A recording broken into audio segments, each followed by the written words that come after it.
2005 সালে আমাদের প্রথম টেস্ট ভিক্টরি, 20 বছর পূর্ণ হলো। হাবিবুল বাশার সুমনের সেদিনের অনুভূতিটা জানতে চাই।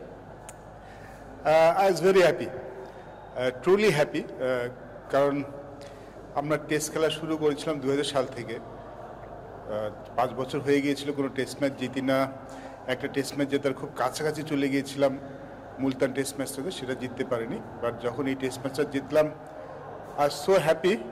ঠিক ভাষায় প্রকাশ করা একটু মুশকিল আমার জন্য, কারণ এই 4-5 বছর আমরা টেস্ট ম্যাচ খেলছি এবং টেস্ট ম্যাচের পরে আমাদের স্টেটমেন্ট অথবা একই কথা আমাদের শুনতে হতো, বাংলাদেশ টেস্ট খেলে বাংলাদেশ টেস্ট ম্যাচে জিততে পারে না। তো আমাদের জেতাটা খুব দরকার ছিল এবং সেটা যখন করতে পেরেছিলাম ভীষণ আনন্দ খুশি হয়েছিলাম। এরপরে অনেক ভালো ম্যাচ জিতেছি, টেস্ট ম্যাচও জিতেছি, অনেক বড় বড় ম্যাচ জিতেছি। বাট এই ম্যাচটার মূল্যটা আমার কাছে অনেক বেশি, কারণ এটা টেস্ট ম্যাচ জেতা সবসময় অন্যরকম এবং বাংলাদেশের পরিচিতিটা আসলে অন্যরকম। এবং তারপর তো একটা ব্যাপার ছিল যে যখন কোনো টেস্ট ম্যাচ খেলতে যেতাম, অ্যাটলিস্ট আমাদের এই কথা শুনতে হতো না যে বাংলাদেশ কোনো টেস্ট ম্যাচ জেতেনি। খুব খুব অনুভূতিটা আসলে দারুণ ছিল। 20 বছর পর কেমন লাগছে? 20 বছর পরে লোক যদি টেস্ট ম্যাচের কথা বলে থাকি, ডেফিনেটলি আমাদের টেস্ট ম্যাচে আরও ভালো অবস্থায় থাকা উচিত ছিল আমি মনে করি। যখন আমরা শুরু করেছিলাম তখন তো আমরা একদম নতুন, আমাদের জন্য টেস্ট ম্যাচটা একটা ওই সময় টেস্ট ম্যাচে কঠিন একটা সময় ছিল, পার করতে হয়েছে আমাদেরকে। আমরা একদম নতুন, আর অন্য দলগুলি যদি তখনকার টেস্ট দলগুলি যদি দেখেন, অনেক ভালো ভালো দল ছিল, স্পেশালি অনেক লিজেন্ডরা খেলতে তখন সবগুলি দলে। তো আমাদের জন্য কাজটা খুব কঠিন ছিল। বাট তারপরে তো আমাদের দলটা অনেক ভালো হয়েছে এবং আমি মনে করি যে টেস্ট ম্যাচে 20 বছরে বাংলাদেশ যেখানে পৌঁছানোর কথা ছিল আমরা হয়তো সেখানে পৌঁছতে পারিনি। আমরা ভালো করছি টেস্ট ম্যাচে, আমরা টেস্ট ম্যাচে কিন্তু জিতছি, শুধু দেশে না দেশের বাইরেও জিতেছি আমরা টেস্ট ম্যাচ। বাট আরও বেশি কনসিস্টেন্ট হওয়া উচিত ছিল টেস্ট ম্যাচে।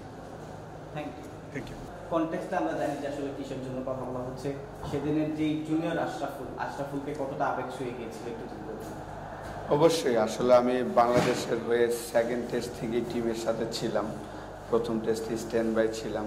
তো 4 বছর পরে আমরা যখন জিম্বাবুয়েকে হারালাম এমএআজি স্টেডিয়ামে, সুমন ভাই 2টা ইনিংসে ব্রিলিয়ান্ট ব্যাটিং করেছিল, 94 এবং 55। এনামুল হক জুনিয়র 2 ইনিংসে 12টা উইকেট নিয়েছিলেন। আমি 2 ইনিংসেই আসলে শেষ উইকেটটা এম্পোফোর সিলি পয়েন্টে ক্যাচ নিয়েছিলাম এবং শেষ আউটটা আমি ক্যাচ নিয়ে সেলিব্রেশন করেছিলাম। তো অন্যরকম একটা ফিলিংস ছিল, কারণ আমরা 99 ওয়ার্ল্ড কাপের পরে যখন আমরা টেস্ট স্ট্যাটাস পেলাম, আমাদের টেস্ট ক্রিকেটটা অতটা ভালো যাচ্ছিল না। তো সুমন ভাই ক্যাপ্টেন হওয়ার পরেই আসলে আমাদের 99 ওয়ার্ল্ড কাপের পরে আমরা জিম্বাবুয়েতে যে প্রথম ওয়ানডে জিতলাম প্রায় 47টা ম্যাচ পরে। তারপর জিম্বাবুয়েকে পেয়ে আমরা আমাদের হোম কন্ডিশনে আমরা প্রথম টেস্টটা জিতলাম এবং সেকেন্ড টেস্টটা ড্র করেছিলাম, সিরিজ উইন করেছিলাম। তো ওই টিমের পার্ট হতে পেরে ডেফিনেটলি নিজেকে অনেক ভাগ্যবান মনে হয় এবং অসাধারণ ফিলিংস ছিল তখন। আবেগের কোনো জায়গা ছিল কিনা বা আবেগে বশীভূত হয়েছিলেন কিনা সেই সময়? ডেফিনেটলি তখন তো আসলে আমরা আমাদের একটা অপরচুনিটি ছিল যে পাকিস্তানের মুলতানের সাথে একটা টেস্ট ম্যাচ জেতার কাছাকাছি গিয়েছিলাম, জিততে পারিনি। তখন আমরা সবাই আসলে খুব কষ্ট পেয়েছিলাম। তারপর যখন আমরা জিম্বাবুয়েকে হারালাম, সিরিজ উইন করেছি, অন্যরকম ফিলিংস ছিল, অন্যরকম অনুভূতি ছিল সবার। Thank you.